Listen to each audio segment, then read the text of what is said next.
en binôme avec Hervé. Margot, la recordwoman de N'oubliez pas les paroles, a remporté l'édition 2023 de la Ligue des Maestros. Elle s'est confiée auprès de Télé Loisirs sur cette victoire, sa première dans une compétition spéciale Maestro. Ce samedi 7 janvier 2023, se terminait la deuxième édition de la Ligue des Maestros qui voyait s'affronter les 10 meilleurs candidats de N'oubliez pas les paroles. Après Renaud en 2021, c'est le binôme composé de Margot et Hervé qui a remporté la compétition. Si Hervé a déjà gagné plusieurs compétitions, dont les Masters en 2018 face à Kevin, il s'agit de la première victoire pour l'actuel recordwoman du jeu musical de France 2 présenté par Nagui. Télé Loisirs a pu l'interroger sur son ressenti et son binôme avec Hervé. Margot, gagnante de la Ligue des Maestros 2023 de N'oubliez pas les paroles, avec Hervé, j'étais un peu à la ramasse. Télé Loisirs, vous n'aviez toujours pas remporté de compétition jusqu'à présent. C'était une source de pression pour vous? Margot, au début oui, j'étais un peu dans cette vision-là mais maintenant plus trop. Je suis venu vraiment relax, je ne me mets plus de pression. Je me suis dit que si je gagnais c'était cool et si je perdais, ça ne serait qu'une de plus depuis que je suis maestro.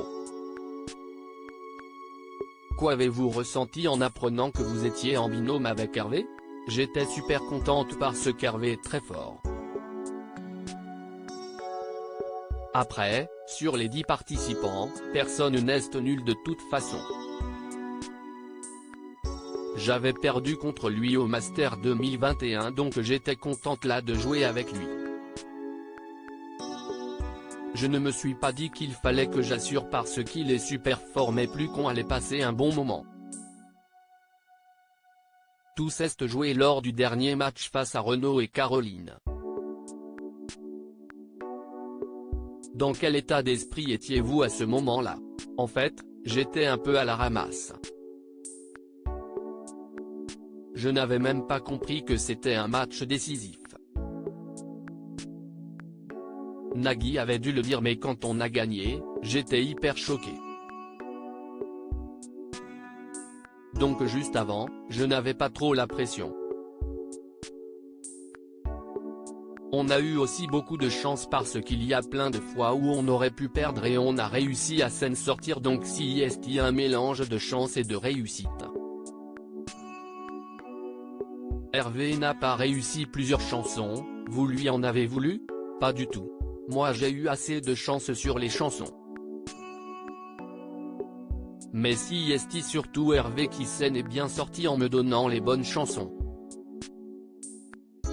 Si aussi de ma faute les fois où Hervé n'a pas réussi parce que si moi qui ai choisi les chansons.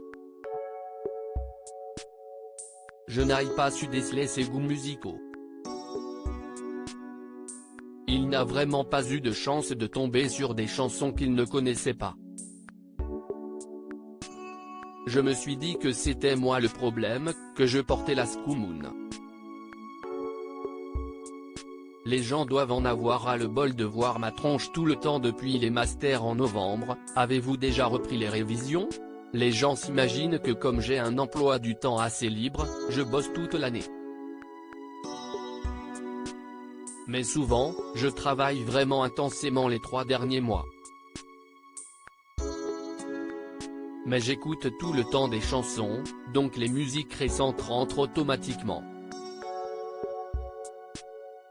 Manon fait actuellement un parcours incroyable dans la version quotidienne.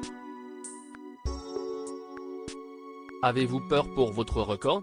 En vrai, ça serait mentir de dire que je ne flippe pas à chaque fois qu'il y a quelqu'un de très fort. Même si, effectivement, ça ne va pas changer ma vie, ça sera quand même une page qui va se tourner le jour où ça arrivera. Quand Manon a battu mon record de clochettes consécutives, j'ai envoyé un message pour la féliciter parce que c'est super cool. Mais effectivement, je suis son parcours de près pour voir si elle me dépasse et elle est quand même très forte parce que même des finales qui ne tombent pas très souvent, elle réussit à s'en sortir. Vous préférez la Ligue des Maestros, le tournoi des Maestros ou les Masters? Je préfère la Ligue aux Masters parce que déjà il y a deux mêmes chansons. Cela permet au public de ne pas avoir deux fois la même chanson parce qu'au Master souvent on va jusqu'au bout. Et je trouve que si est sans pression donc on prend un peu plus de plaisir quoi. Mais on me voit beaucoup avec toutes ces compétitions. Les gens doivent en avoir ras le bol de voir ma tronche tout le temps mais moi j'adore venir sur le plateau. Caro et moi on a adoré venir pour les 15 ans de l'émission. J'ai pu essayer les maracas mais sans grand succès. À lire aussi n'oubliez pas les paroles, déjà 123 000 € pour la maestro Manon, que compte-t-elle faire de ses gains?